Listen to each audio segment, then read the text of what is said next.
যে জনগণের কাছ থেকে টাকা তুলে জনগণের সাথে ক্যাম্পেইন করে নির্বাচনে জেতা সম্ভব। আমরা একটা দৃষ্টান্ত স্থাপন করতে চাই যে সততার সাথে রাজনীতি করা। ত্রয়োদশ জাতীয় সংসদ নির্বাচন ঘনিয়ে আসতেই দলবদল, পদত্যাগ আর নতুন সমীকরণ। রাজনীতির মাঠে এখন যেন প্রতিদিনই নতুন নাটকীয়তা। এরই মধ্যে আলোচনার কেন্দ্রবিন্দু জাতীয় নাগরিক পার্টি এনসিপির সিনিয়র যুগ্ম সদস্য সচিব তাসনিম জারার আকস্মিক পদত্যাগ। বিগত 1 বছর ধরে ঢাকার 9 আসনকে ঘিরে নানা স্বপ্ন, পরিকল্পনা আর প্রস্তুতি সবকিছু নিয়েই এগোচ্ছিলেন তাসনিম জারা। স্বতঃস্ফূর্ত প্রচার, কর্মীদের নিয়ে সভা সমাবেশ সব মিলিয়ে তিনি ছিলেন এনসিপির অন্যতম মুখ। কিন্তু হঠাৎই শনিবার সন্ধ্যায় নিজের ভেরিফাইড ফেসবুক পেজে পোস্ট দিয়ে দল ছাড়ার ঘোষণা দেন তিনি। ঠিক এমন সময়ে তিনি দল থেকে পদত্যাগের ঘোষণা দিলেন যখন বিএনপি নাকি জামায়াত নির্বাচনী জোট নিয়ে এনসিপিকে ঘিরে তুমুল গুঞ্জন রাজনৈতিক অঙ্গনে। দলটির নেতারা ছুটেছেন বিভিন্ন দলে কাঙ্ক্ষিত আসন পেতে।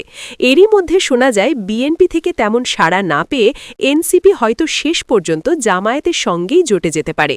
আর সেখান থেকেই শুরু হয় দ্বিমত, অস্বস্তি এবং শেষ পর্যন্ত তাসনিম জারার পদত্যাগের ঘোষণা। পদত্যাগের পর দলটির গ্রুপের সহযোদ্ধাদের উদ্দেশ্যে তিনি লেখেন, দল থেকে পদত্যাগ করেছি। গত 1.5 বছরে আপনাদের থেকে অনেক কিছু শিখেছি। আপনাদের জন্য শুভকামনা।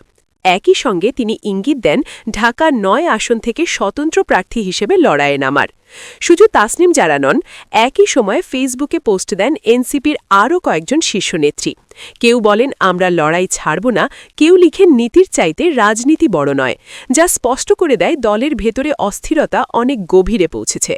ত্রয়োদশ জাতীয় সংসদ নির্বাচন সামনে রেখে জোট রাজনীতি, আসন বণ্টন আর ব্যক্তিগত সিদ্ধান্ত সব মিলিয়ে নতুন করে আলোচনায় তাসনিম জারা। ফলে প্রশ্ন উঠছে, এই পদত্যাগ কি শুধু ব্যক্তিগত সিদ্ধান্ত নাকি দলে বড় কোনো ভাঙনের ইঙ্গিত?